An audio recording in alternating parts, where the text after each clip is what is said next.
Hi everyone, welcome to a special production from the studios of Young Broadcasters of America. I'm Jessica Green. And I'm Daniel Pavlotsky. Tonight we welcome a friend of YBA, Marie Schwartz from TeenLife Media. Hello Marie. Hello.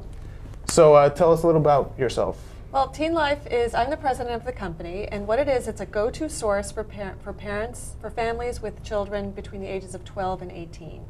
And we felt 4 years ago that this was a greatly underserved audience. Parents, I think, of teens are probably the most stressed of any parents. And they need help raising productive, happy, engaged children. And so we've put together a whole bunch of resources to help those parents. So we know TeenLife as a one-stop website for all things about teenagers, and especially all those community service projects that teens oftentimes have to do. But now you have a new publication called Life with Teens. Yes. So why are you putting out this magazine? Well, it was the one thing that was missing from our lineup, the advice piece. So we did a great job of growing a huge database of listings, so summer programs, community service, gap year programs, all kinds of things. But the part that was missing was how to help parents with difficult problems, or the joys too of teenagers. There's lots of things you can do together that are fun, and the magazine gives us a platform for doing that. So we now have a voice that's much more helpful in terms of advice for parents. That's great. Now, in the fall edition of the magazine, you tackle a hot topic of bullying, and specifically cyberbullying. And Sarah Buttenweiser wrote an article, and joining us on our Skype line is our one of the premier authorities on bullying, Massachusetts Dr. Elizabeth Englander from the Massachusetts Aggression Reduction Center at Bridgewater State University. Hello, Dr. Englander. Hello. So what is cyberbullying, and is it as serious as face-to-face bullying? Well, usually cyberbullying is referred to as bullying or cruelty that is done through digital technology. I would say that in research right now, we're beginning to understand better some of the limitations of that word. I think that there's a lot of cyber cruelty that goes on, and some of it is bullying and some of it's not. But essentially, it's some kind of cruelty that goes on through digital technology, either through a handheld device or through a computer.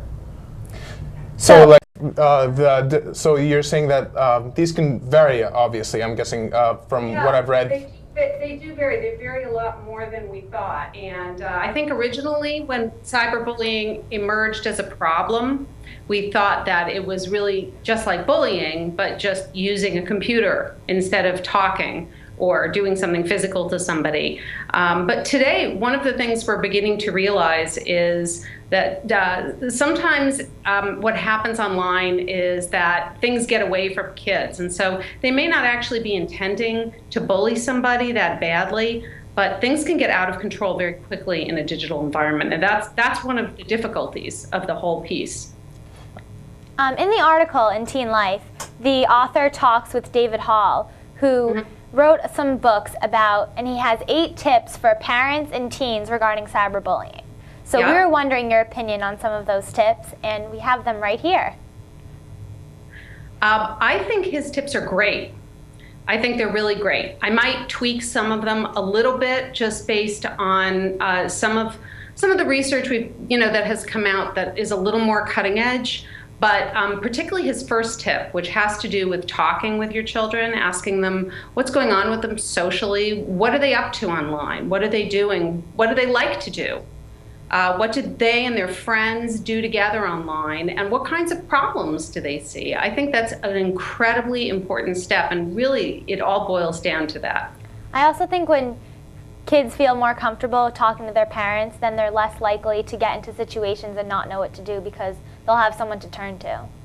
Absolutely. So if parents are proactive and they talk with their kids about what they're doing socially online, then if you do run into a problem, you're more likely to go to your mom or dad to talk to them about it because you've already talked to them about the issue in general.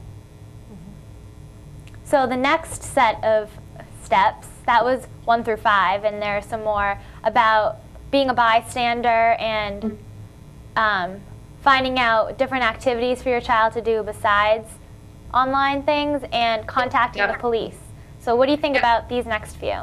I think that the bystander thing is a little unusual. It actually appears that bystanders occur much less frequently online than they do in person. So there may not always be a witness, somebody who sees it. But I don't think that's the most important thing, actually. I think the point of that tip, which is most important, is really to talk with your kids about what they see online, what makes them uncomfortable. Why does it make them uncomfortable, and what do they think they could do about it? And you know, we don't want to give kids impossible tasks. We can't recommend to kids that they jump in the middle of something every time it happens and put themselves at risk or even blow it out of proportion. But what you can do is make sure that your kids know that you think this is wrong and that they really shouldn't be participating or making sure that rumors get passed around or things like that. I think it's really easy for kids to underestimate how damaging these problems are. Especially since I read an article on covenanteyes.com, and they said that 88% of kids say that they see some sort of cruel bullying going on online, and 32% of the teens said that they are targets. So I'm guessing we're hoping. And that's typical. But I think it's important to remember that a lot of kids don't engage in these behaviors. It's not like everybody's doing it. It really isn't like that. I think that sooner or later, a lot of kids do run across it. But it's good to talk about it so that when they're faced with a situation, maybe they've thought before the situation about what they might do. So if it's a friend of theirs, they might send them a private message and say, cut it out. People are watching. It doesn't make you look good. Or they have some idea of how they're going to respond beforehand. Now, Dr. Englander, you talked about conversations between parents and teens. But how about on a higher level, say, for instance, between how important is dialogue between you and people and experts such as David Hall? Mm-hmm. Dialogue is really important because I think this is a very, very challenging issue for parents today. It's an emotional issue. They feel often very helpless. They feel like their children know more than they do about technology. They feel like they don't know how to guide them. They don't understand what's happening. Some of the behaviors that they hear about may seem bizarre to them, and they don't even understand really why anybody would want to do these things or engage in these things online. And so I think that with so many parents feeling so lost at sea, it's really, really important for publications and websites and live feeds like this one to try to get information out to parents. I think it's actually a very critical point. And I think it's not an insurmountable problem. I think that once parents realize that the bottom line is really just keeping that line of communication open, letting your kids describe to you what they do, then the whole thing becomes a lot easier. We just have to get past the anxiety. I totally agree. Yeah. So, Marie, how important was getting this topic in your magazine? Well, I think cruelty, unfortunately, has existed for a very long time. And I mean, all of us adults can remember situations in high school where it happened, and it wasn't that different. So I think as a parent, you have to do two things today. First of all, it's something that goes on all the time. But as she said, not every student does it. So how do you keep your kid from doing that? So the couple of things I've thought of are be a role model. If you talk in a catty way about friends that you have, the kids will pick up on that. So be careful about what you're saying and what you're doing about your friends, and don't show that kind of behavior.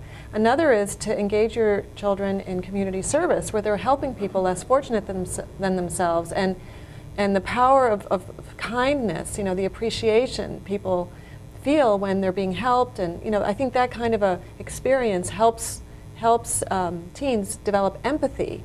And I think sometimes the lack of empathy is what is driving some of this bullying, because the teens aren't, the kids doing it don't realize how the other person feels. So I have a quick question. Do you think that bullying in general, whether it's online, face-to-face, is it possible to absolutely get rid of bullying? That's, I was just thinking about that as she was speaking. It's sort of human nature. I mean, it Yeah, happens I agree. everywhere. That's what I've been thinking. Prisons, and it happens in, all kinds of situations where there's an imbalance of power. I think it comes from imbalance of power. So, governments do it to citizens of countries. So it's tough.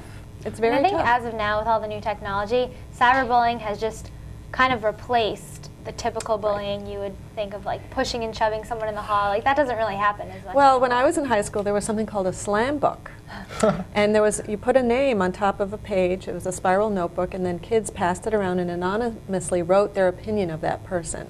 So that was just a paper version of what's going on today. Well, now in cyber world, there's things never get erased. Things That's never the get only erased. problem. And also, instead of being a slam book, Yeah. I personally have been in the situation. It's called impersonation, where people literally make a Facebook that is your name. Fake. So mine, I had a Facebook in my name, which someone posted like a fake picture of me, and basically they just slam on you on that Facebook. And I had that very same problem.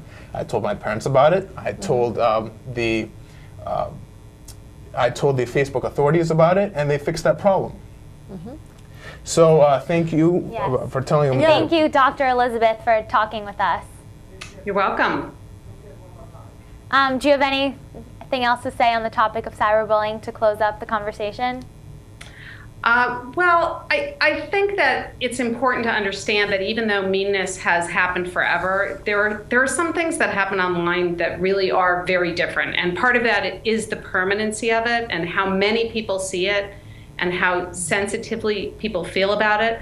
On the other hand, I don't think it's going to be possible to get rid of these behaviors entirely. And I don't think you would want to, because children actually do need to learn to deal with some level of problems between people. That's interesting you say that. And so they have to, there has to be something to practice on before you become an adult, and you have to do it really full time. But I thought Marie's suggestions were pretty good. I think one of the biggest things that we run across in the research has to do with modeling, and it has to do with parents who sometimes have a hard time seeing the distinction between being assertive and being contemptuous. And parents need to find a happy median where they're able to be assertive, but at the same time, they're really able to not be contemptuous towards the people they deal with. And to make it clear to their kids that that's really, really important to them. And that's one of the biggest protectors against bullying and cyberbullying, is having parents who have made it very clear that that's very important to them.